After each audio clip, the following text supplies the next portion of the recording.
El día de hoy estamos cumpliendo un sueño. Desde que yo vengo conduciendo Sucedió en el Perú, nunca habíamos llegado al Cusco, pero hoy estamos aquí, por fin lo logramos, después de muchísimo esfuerzo y mucho trabajo.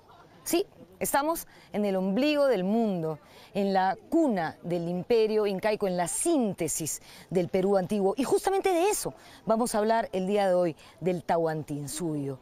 Y qué mejor lugar para presentar este programa que Machu Picchu. Con este marco fantástico les confieso que yo cada día de mi vida me siento afortunada y agradecida de conducir este programa y de compartir con ustedes la impresionante historia de nuestro país. Comenzamos. Soy Norma Martínez y esto sucedió en el Perú.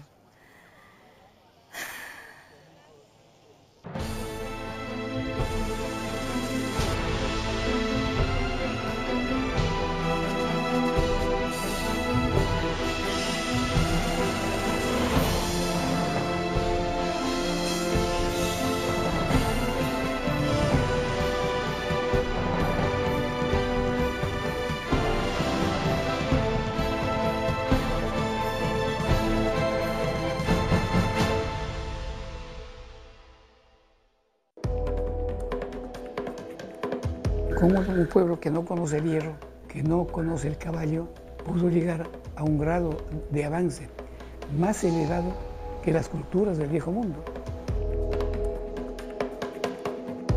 Los hallazgos recientes indican que Huari e Incas son una continuidad.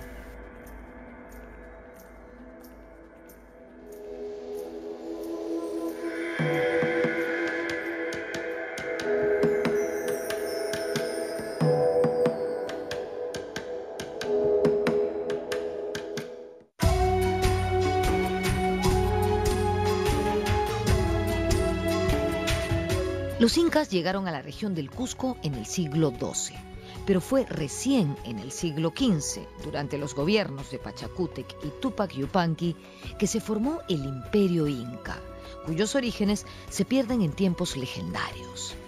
Ya en su etapa de esplendor, la nobleza incaica elaboró relatos fantásticos, como el mito de Manco Cápac, para justificar ideológicamente su dominio sobre otros pueblos. Para ser imperio hay que invadir, hay que apoderarse de otro estado, hay que dominarlo, explotarlo. Y eso hicieron pues los ayarmangos, ¿no? Y ellos ahora, para justificar su estatus, de acuerdo al tiempo en el que vivían, de acuerdo a la mentalidad del pueblo al cual se enfrentaban, tenían que inventar pues actos justificativos. Y en aquella época el mejor acto justificativo es atribuirse que Dios lo ha determinado, que Dios nos ha mandado, que Dios es nuestro Padre, que Dios es nuestro Hijo.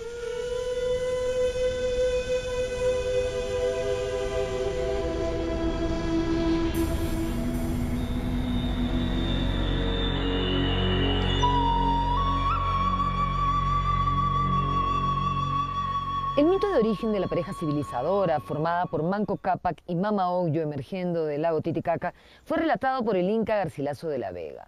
Para la etnohistoriadora María Rostorowski es preferible buscar versiones más andinas del relato fundacional del imperio incaico. En la leyenda de los hermanos Ayar, Ayar Manco es Manco Cápac, uno de los principales protagonistas de esa historia.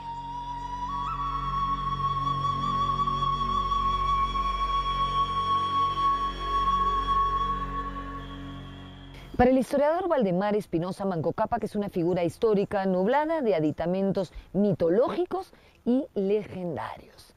En su persona se compendia un largo periodo de historia que empieza con la migración en busca de tierras fértiles desde Pacaritampu hasta Cusco.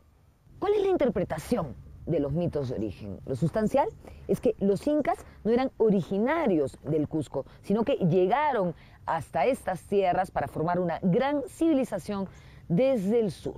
Lo concreto es que Manco Cápac es considerado el primer inca.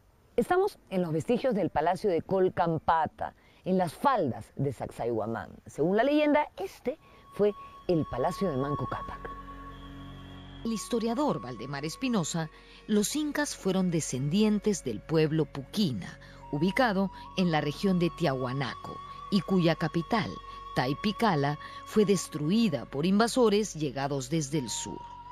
Manco Cápac sería parte de esa dirigencia puquina que emigró hacia el norte ante aquel desastre.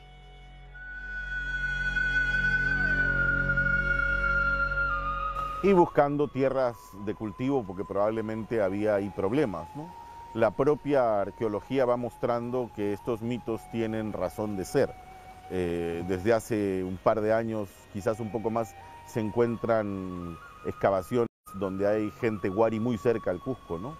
Lo que nos muestra toda esa relación que hay con el altiplano.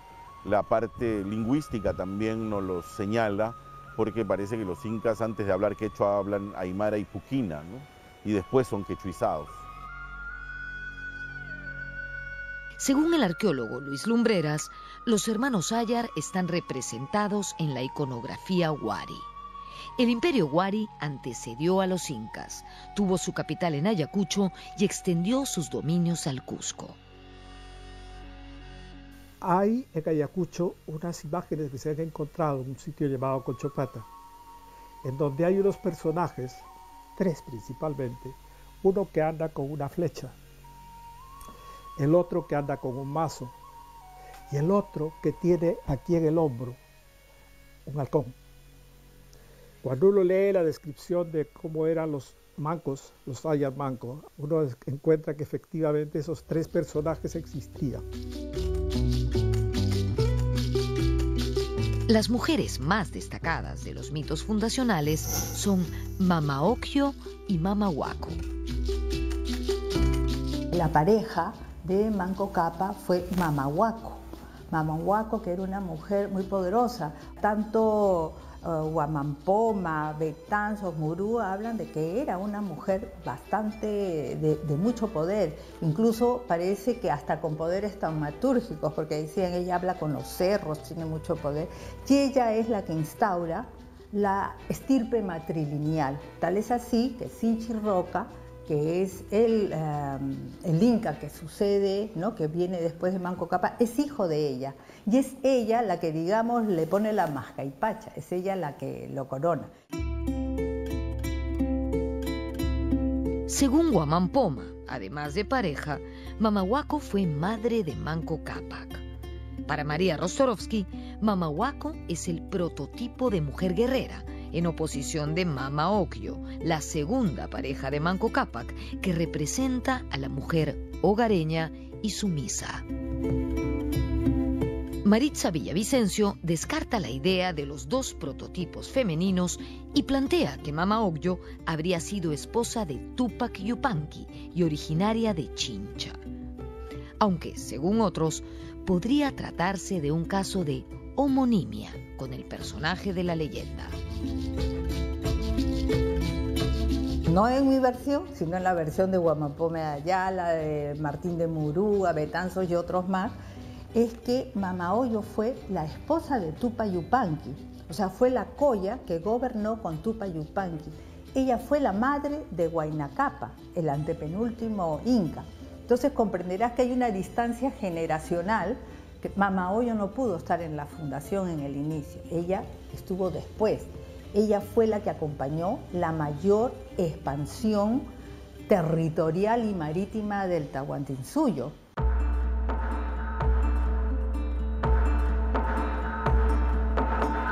Los incas fueron solo un señorío por mucho tiempo, hasta que en el siglo XV se convirtieron en el poderoso imperio que conocemos, el Tahuantinsuyo, cuyas fronteras iban desde los Pastos en Colombia hasta el río Maule en Chile, abarcando gran parte de los actuales territorios de Perú, Bolivia y Ecuador, y parte de Argentina.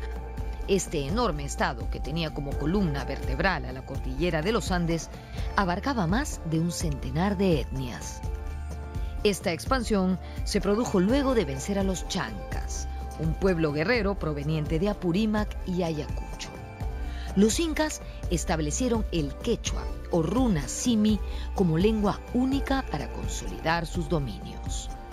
El Tahuantinsuyo se dividió en 4 partes: Chinchaysuyo, Collasuyo, Antisuyo, y Contisuyú, que tenían como eje a la capital, la ciudad del Cusco, el ombligo del mundo.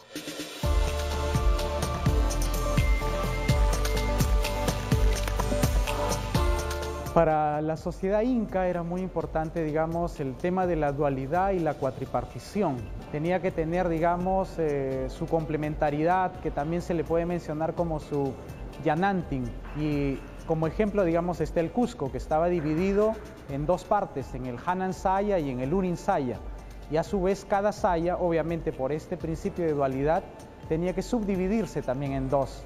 A raíz de esta subdivisión, de esta dualidad, digamos, podemos tener su...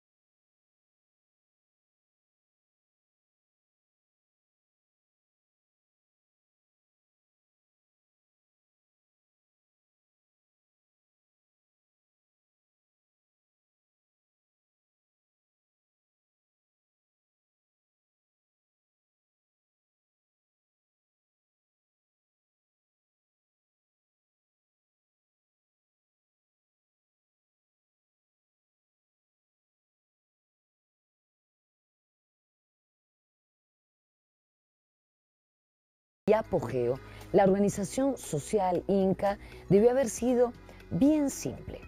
La jerarquía más alta estaba conformada por las 16 panacas. Según me han dicho, no se dice 16 panacas, sino 16 panacas.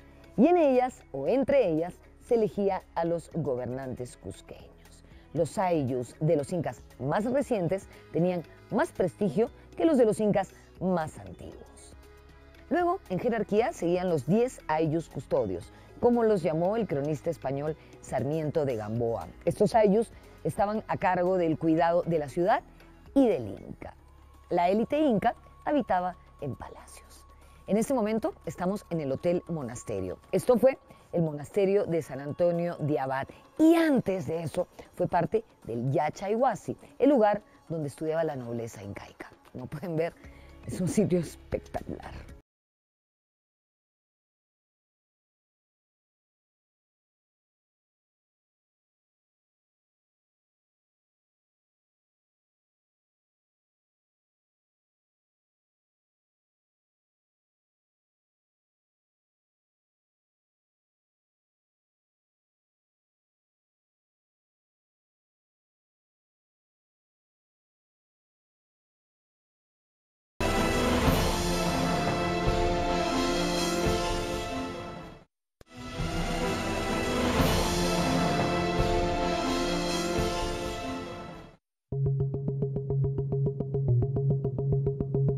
Entre los jóvenes de la nobleza se realizaba el huarachico, una ceremonia de destreza física cuando alcanzaban la pubertad. Las panacas se comportaban como facciones políticas que establecían alianzas y armaban conspiraciones. En el Tahuantinsuyo, cada curacazgo se dividía en dos mitades que correspondían a Hanan y Urin, arriba y abajo. Cada una de estas mitades era gobernada por un curaca.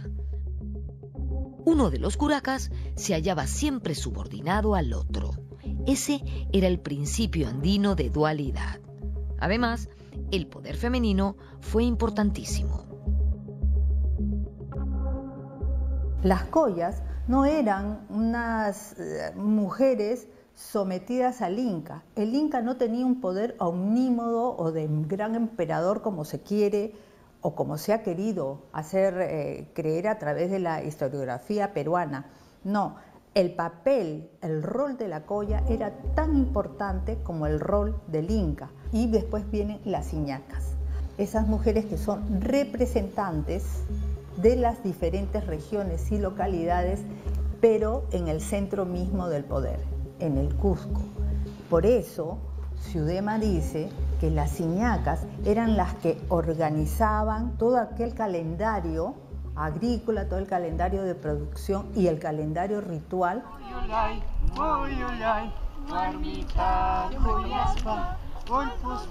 El Ayllu era la base de la organización social inca.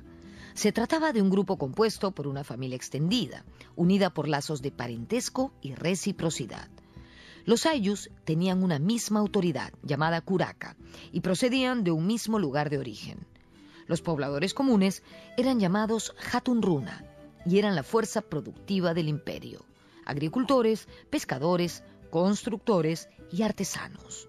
Hatun Runa significa hombre grande, es decir, en edad de casarse y trabajar. Se dice mucho, por ejemplo, de la poligamia de los incas, y esta es verdad, pero a nivel de la élite, a nivel del pueblo no se ha demostrado esto, y más bien la vida adulta empezaba con el matrimonio. Una persona empezaba a tener obligaciones con el Estado, lo que hoy día podríamos ser parte de la población económicamente activa, cuando se casaba, tanto los hombres como las mujeres. Entonces, a partir de ese momento donde se inicia la construcción social de una economía de colaboración que tiene en el Ayllu a su más grande representación.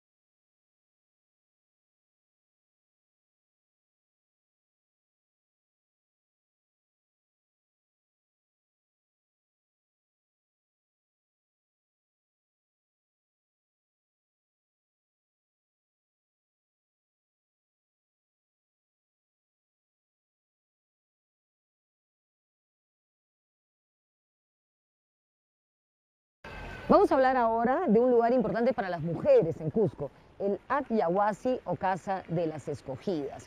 No se trataba de un convento con monjas de clausura, como creyeron los europeos, no. Según el historiador Valdemar Espinosa, los Acyahuasis, lejos de ser conventos, eran talleres de arte textil donde trabajaban mujeres escogidas y cautivas que eran aprovechadas por el Estado. A cambio, en retribución, recibían un muy buen alojamiento, alimentación y hasta joyas en algunos casos. Hubo varios Acyahuasis en el Tahuantinsuyo, en Quito, en Pachacamac, en Lima, en Ollantaytambo, en la isla de Coati y por supuesto aquí en el Cusco. Se cree que donde hoy está el monasterio de Santa Catalina de Sena, hubo un Acyahuasi. Siempre estamos hablando del poder, ¿no? Los varones eran algo así, el Inca, sus orejones, sus huestes encargados de la expansión, pero eran las mujeres las que consolidaban cada sitio el que se anexaba o que conquistaban. Por eso, a lo largo del Capac Ñan, a lo largo de todo el Tahuantinsuyo, hay más de 40 Acyahuasis. Y los Acyahuasis no eran una suerte de conventos, los Acyahuasis eran los otros espacios de poder femenino que había y ellas consolidaban los gobiernos locales, se encargaban de la administración local. En cada lugar del Capac Ñan, donde hay zonas de abastecimiento,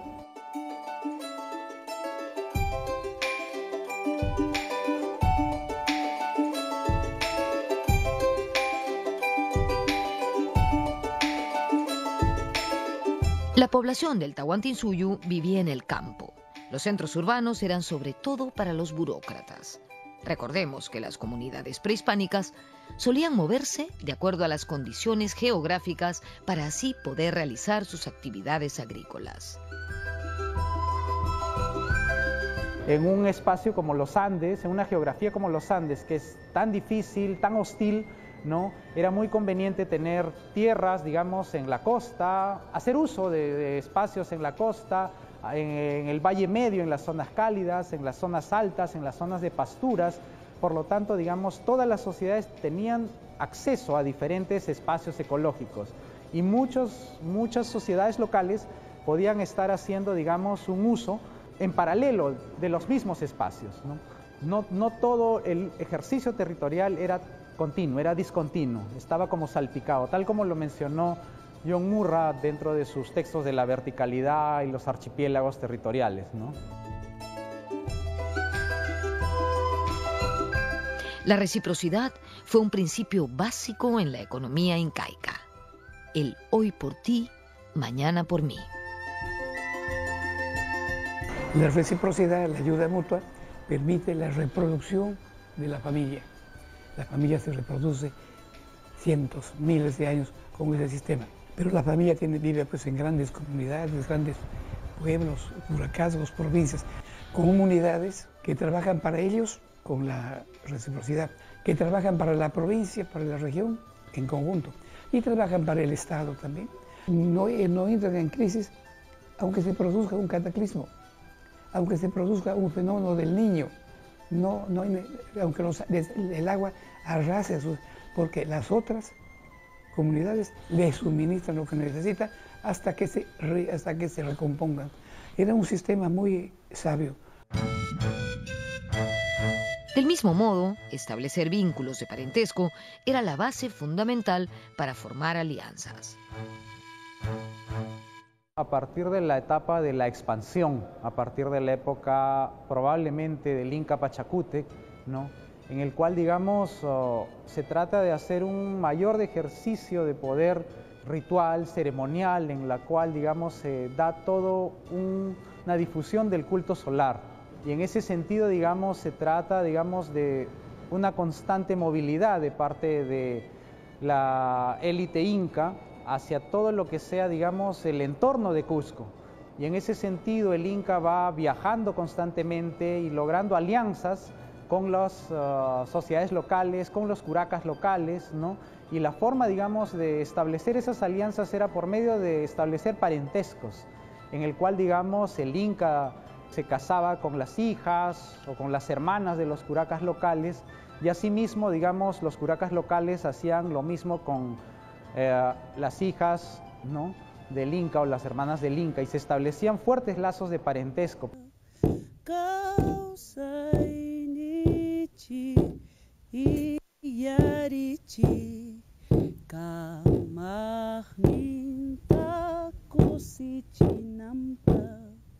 El Estado inca necesitaba tener excedentes de alimentos, ropa y objetos para distribuirlos y renovar constantemente el sistema de reciprocidad con los jefes locales. En este sentido, la libación era fundamental en todo acto social.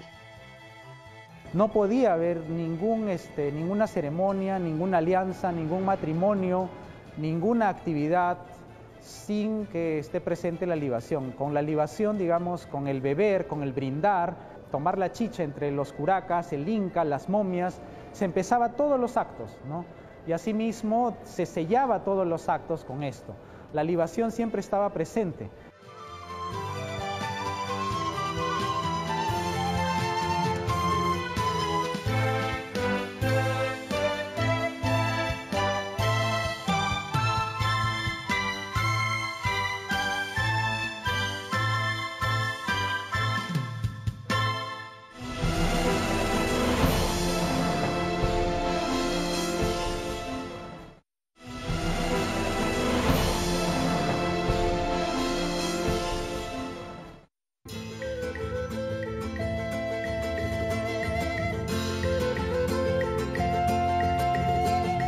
El trabajo estaba organizado bajo 3 formas: la mita, la minca y el aini.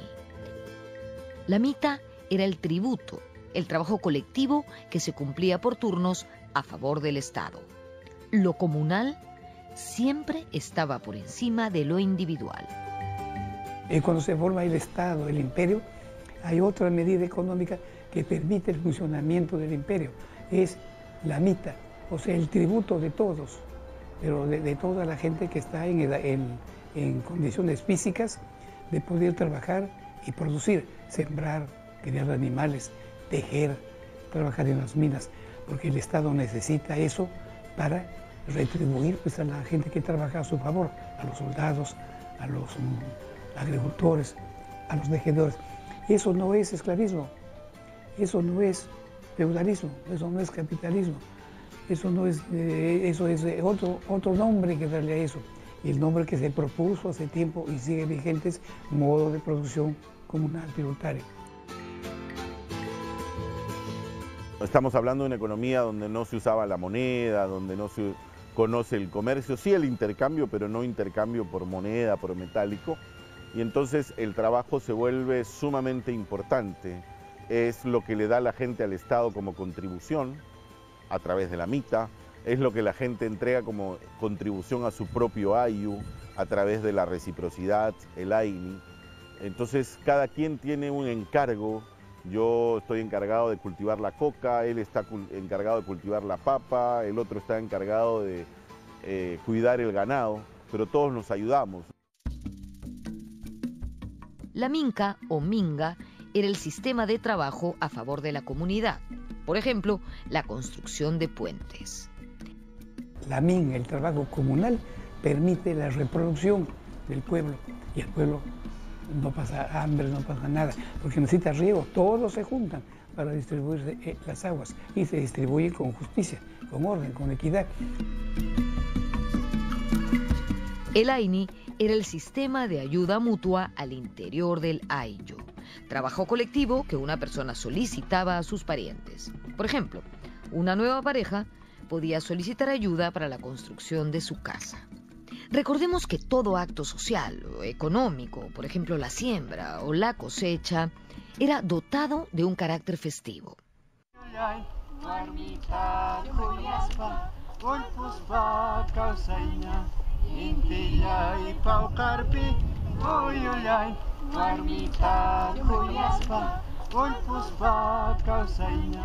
La principal actividad económica en el Tahuantinsuyo fue la agricultura y, en segundo lugar, la ganadería.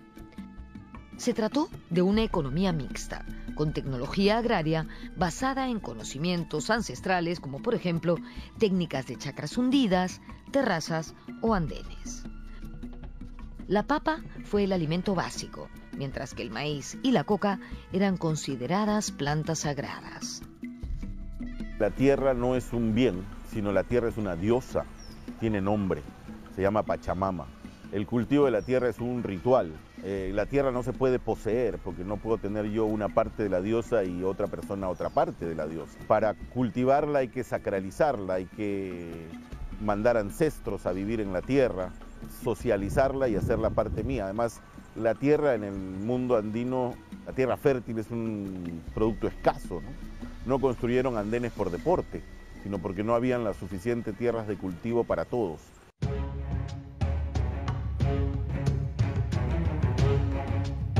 Cusco y los otros centros administrativos alojaban a una creciente burocracia estatal. En la capital del imperio se levantaron suntuosos templos y palacios. Las plazas incas eran inmensas y tenían forma trapezoidal. En ellas se realizaba una intensa actividad social y religiosa.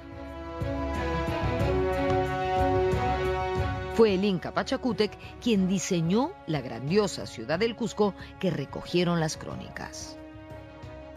Diseñó de cero la ciudad.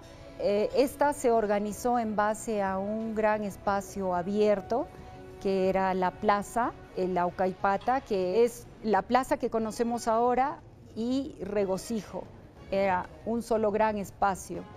Alrededor estaban las edificaciones más importantes, emblemáticas, los palacios incas y las edificaciones también de sentido religioso y organizativo, ¿no?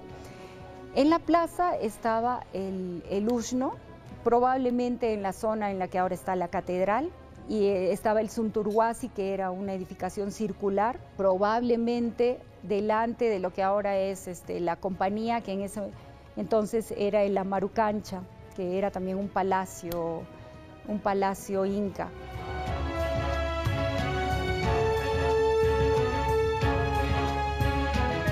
En el llamado ombligo del mundo se levantaron edificaciones con piedra primorosamente labrada, destacando nítidamente el Coricancha.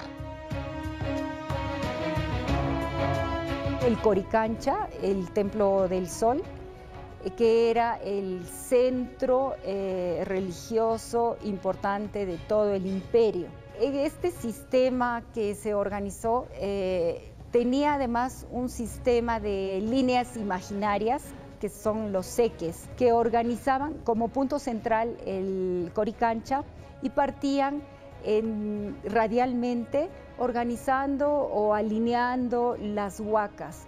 Era todo un sistema religioso, todo parte de la cosmovisión que ellos tenían del mundo.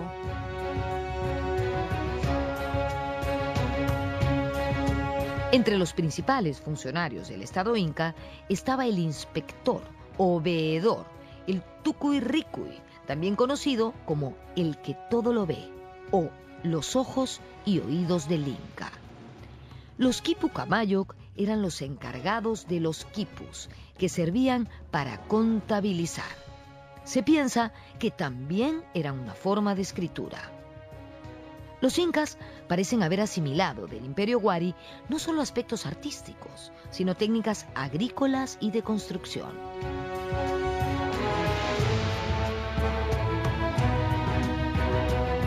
Casi todas las cosas que Pachacuti, Tupaquinca Yupanqui y los demás incas construyeron son de alguna manera continuación de las que ya existían en la época Wari.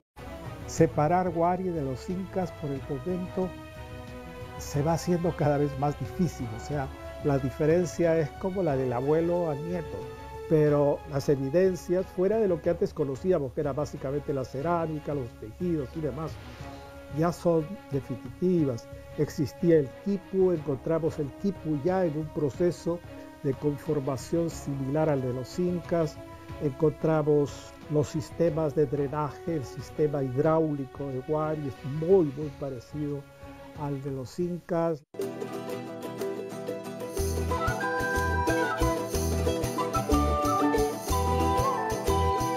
A pesar de la difícil geografía, el Tahuantinsuyo estaba interconectado por una espléndida red de caminos, que estaba acompañada de puentes, tambos y depósitos. El sistema de caminos es antiquísimo. Eso, los orígenes sin duda están en la época de Chavín, normativa, perfeccionados en la época clásica de Moche, de Nazca, de Cajamarca, de Recuay, de Lima, más perfeccionados en la época de Tiahuanaco y del Imperio Wari. Ellos eran ya capañanes en la época de Wari y Tiahuanaco. Y los incas lo que hicieron fue reabrir los caminos, rehabilitar los caminos, limpiar los caminos. El camino Wari, el Guariñán, es casi el mismo que el de los incas. O sea, los incas no se inventaron ese camino, ¿cierto? Era una manera de organizar el espacio territorial del Tahuantinsuyo, el viejo Tahuantinsuyo Wari, que era mucho más pequeño, que fue consolidándose. El Capaquián es una suma de esfuerzos de toda la población andina. Hay caminos pre-incas, digamos, desde el Ecuador hasta la Argentina, de distinto tipo. El trabajo de los incas fue organizarlo todo eso políticamente, de tal manera que fuese el Cusco el centro de un sistema de distribución. Los tambos alojaban al Inca, a su ejército, a sus funcionarios y a los chasquis, la cara visible de una eficiente red de correos que llevaban la información del Estado por todos los rincones del imperio.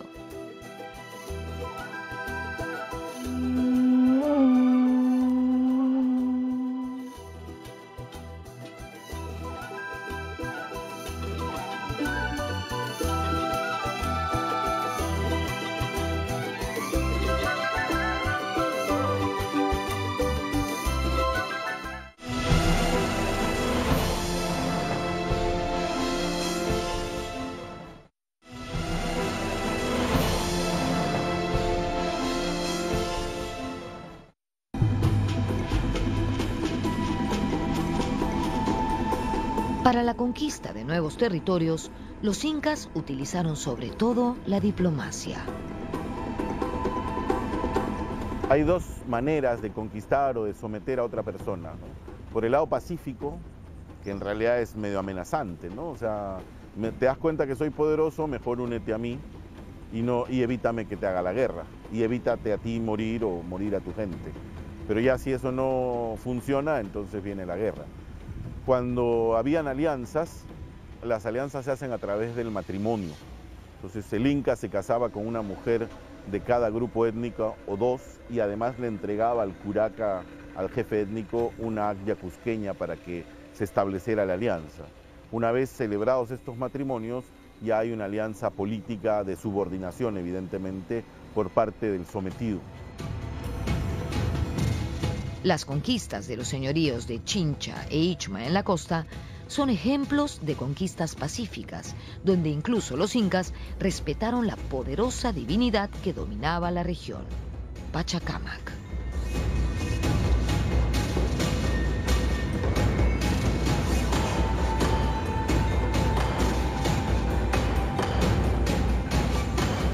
Liz, ¿qué pasó cuando llegaron los incas a este territorio?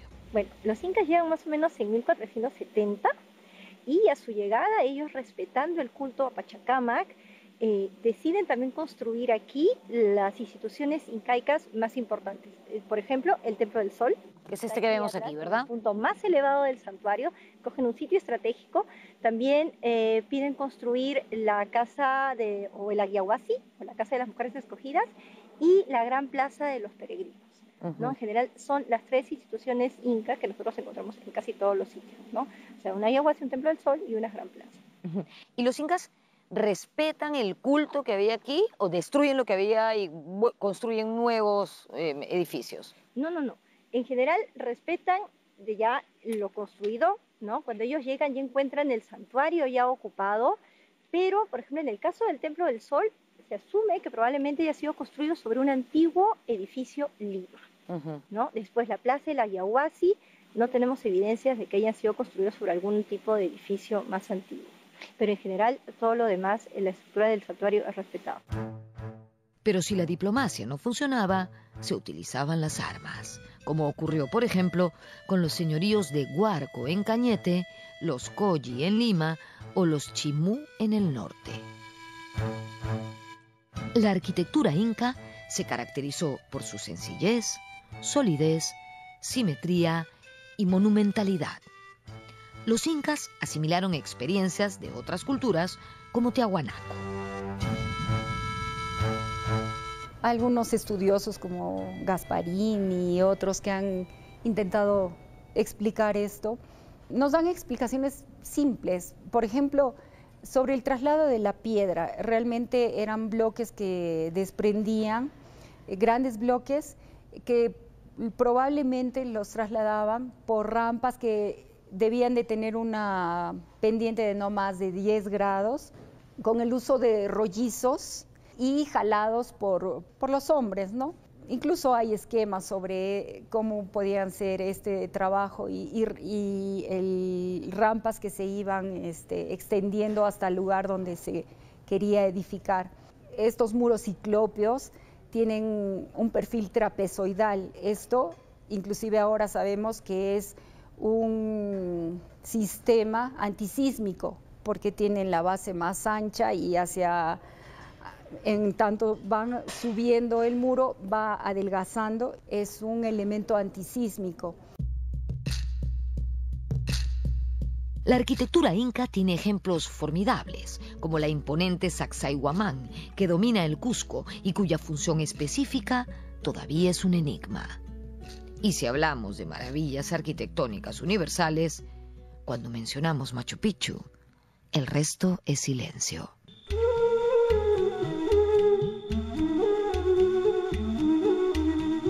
¿Qué sabemos de Machu Picchu? La verdad, no tanto. Lo más probable es que fuese un centro administrativo, político y religioso. Los cronistas españoles ni lo mencionan. Ello se debe a que solo fue conocida por los gobernantes incas y por la panaca de Pachacútec. Una panaca era una familia real, la familia ampliada del monarca muerto.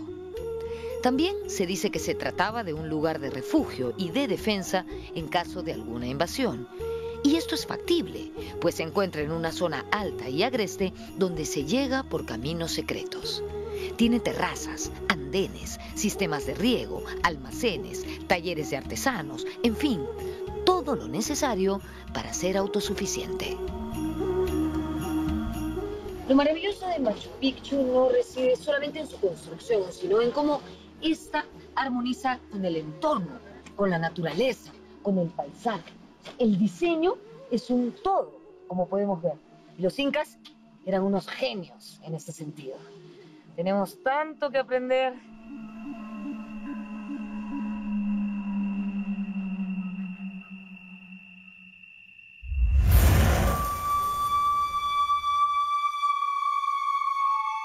Otra imponente muestra de la formidable arquitectura incaica es la fortaleza de Ollantaytambo.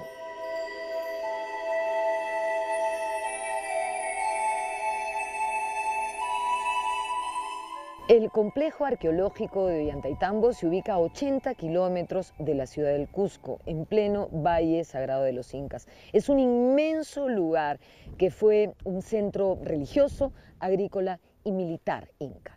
Posee vestigios de templos y andenes y se confunde con el pueblo del mismo nombre que hoy existe en la parte baja. Estamos pues ante un extraordinario ejemplo de un centro poblado inca que sigue vigente hasta nuestros días. Y esto se debe, entre otros factores, a que muchos canales de época incaica están hoy en pleno funcionamiento.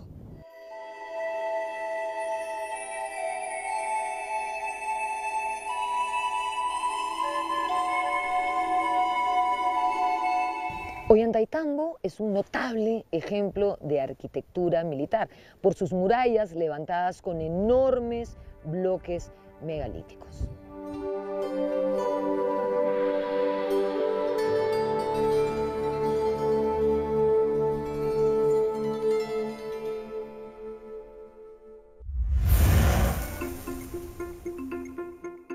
Los incas destacaron en cerámica, orfebrería y textilería, pero sin alcanzar los niveles de otras culturas, como los chimú, cuyos artesanos fueron trasladados al Cusco para transmitir sus conocimientos.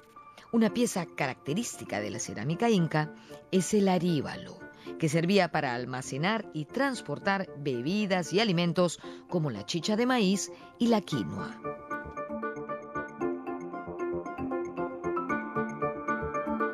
Entre las divinidades principales del Tahuantinsuyo tenemos al Sol, a Huiracocha, a Pachacamac y a la Quilla o Luna.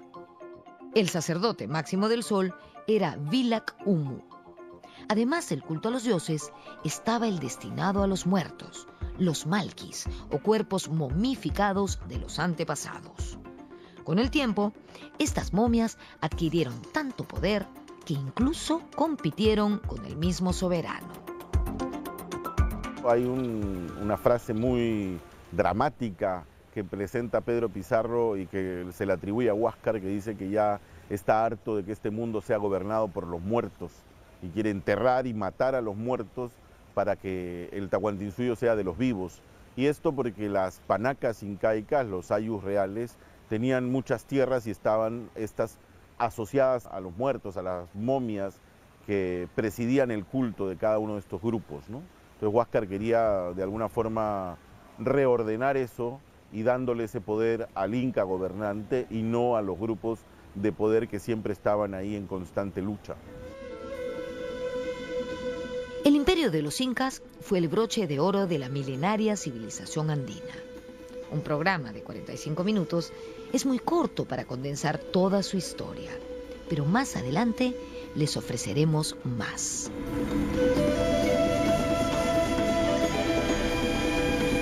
Lo que sí nos queda claro con este programa es que el Tahuantinsuyo es, sin duda, la edad de oro del Perú, el momento clave de la historia de nuestro país.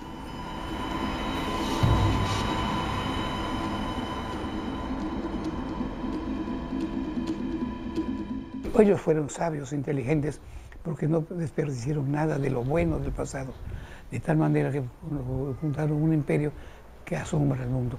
Los incas asombran al mundo ahora. Solamente decir incas ya es un símbolo de gran civilización.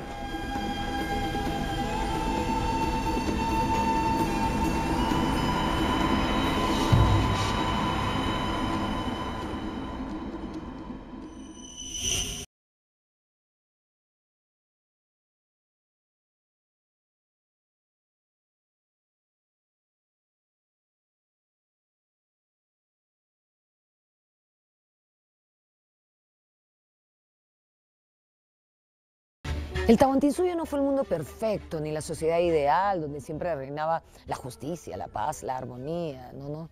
Los incas tampoco fueron todos altísimos y guapísimos, no, esos son mitos. Lo cierto es que los incas pudieron construir una sociedad organizada y sumamente planificada, y fueron capaces así de legarnos esa herencia que admiramos tanto y de las que nos sentimos tan orgullosos. Además, lo hicieron de forma completamente autónoma. Desde la hermosa ciudad del Cusco, al lado de la piedra de los 12 ángulos en la calle Hatun Rumioc, nos despedimos. Nos vemos en la próxima.